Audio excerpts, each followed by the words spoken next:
Hello friends, welcome back to our channel. So ఈరోజు ఒక మంచి యూనిక్ రెసిపీ అయితే మీతో షేర్ చేయబోతున్నాను. గోరి చిక్కుడు మటన్ కర్రీ అండి. సో ఇక్కడ మటన్ అయితే శుభ్రంగా వాష్ చేసి పెట్టేసుకున్నాను అనమాట. ఇప్పుడు కుక్కర్ పెట్టేసుకొని ఇందులో ఆయిల్ వేసుకోవాలి. సో ఆయిల్ ఒక 2 to 3 టేబుల్ స్పూన్స్ వరకు ఆయిల్ అయితే వేసాను. ఆయిల్ హీట్ అయిన తర్వాత సన్నగా కట్ చేసి పెట్టుకున్న ఆనియన్స్ వేసుకోవాలి.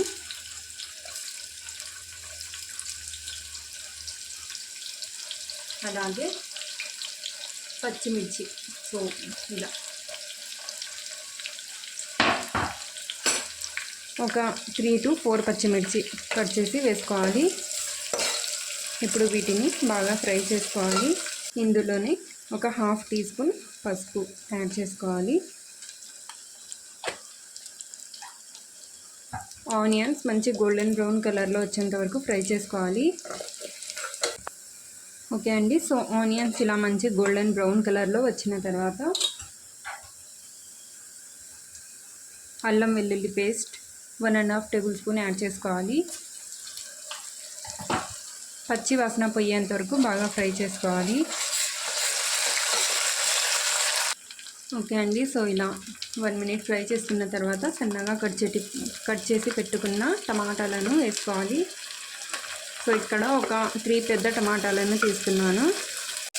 ఇప్పుడు టమాటాలు బాగా మెత్తగా మగ్గేంత వరకు వీటిని కుక్ చేసుకోవాలి.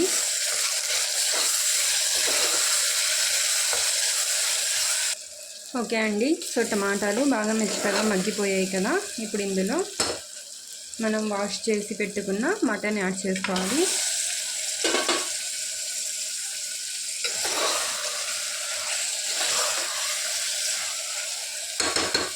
అట్ ద సేమ్ టైం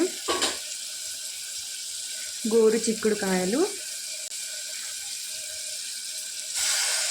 ఒకసారి డెఫినెట్గా ట్రై చేసి నాకు కామెంట్ చేయండి ఎలా ఉంది అనేది. ఇందులోనే కారం పొడి. సో కారం పొడి 1/2 టీ స్పూన్ వేస్తున్నాను, ఎందుకంటే మనం ఆల్రెడీ పచ్చిమిర్చి కూడా యాడ్ చేసాం కాబట్టి. టేస్ట్కి సరిపడినంత ఉప్పు. ధనియాల పొడి 1 టీ స్పూన్. ఎండు కొబ్బరి పొడి 2 టీ స్పూన్స్. కసూరి మేతి 1 టీ స్పూన్. ఆప్షనల్ అంటే ఉంటే యాడ్ చేసుకోండి, లేదంటే స్కిప్ చేసేయండి. ఇప్పుడు ఒకసారి బాగా మిక్స్ చేసుకోవాలి. ఒక 1/2 టీ స్పూన్ వరకు మటన్ మసాలా యాడ్ చేస్తున్నాను.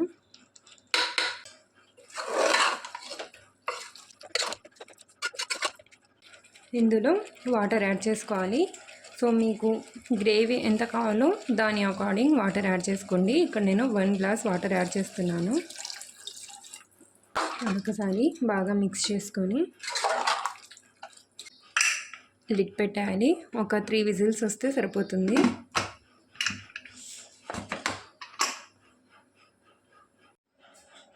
ఓకే అండి. సో ఆఫ్టర్ 3 to 4 విజిల్స్ తర్వాత చూపిస్తున్నాను. సో ఇలా స్పూన్తో కొద్దిగా ఇలా అంటే ఇందులో ఉన్న ప్రెషర్ మొత్తం పోతుంది. ఓకేనా. స్లోగా ఓపెన్ చేసుకోవాలి.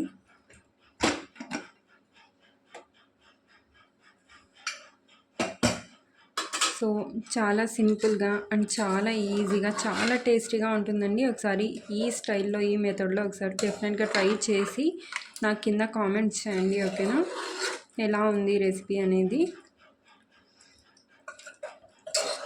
అండ్ మటన్ కూడా బాగా కుక్ అయిపోయింది. సో ఒకవేళ ఇంకా కుక్ అవ్వలేదనుకుంటే కొద్దిగా వాటర్ వేసి ఇంకో 2 విజిల్స్కి లేదా 1 విజిల్కి పెట్టేసేయచ్చు. 3 విజిల్స్లోనే బాగా సాఫ్ట్గా కుక్ అయిపోతుందండి.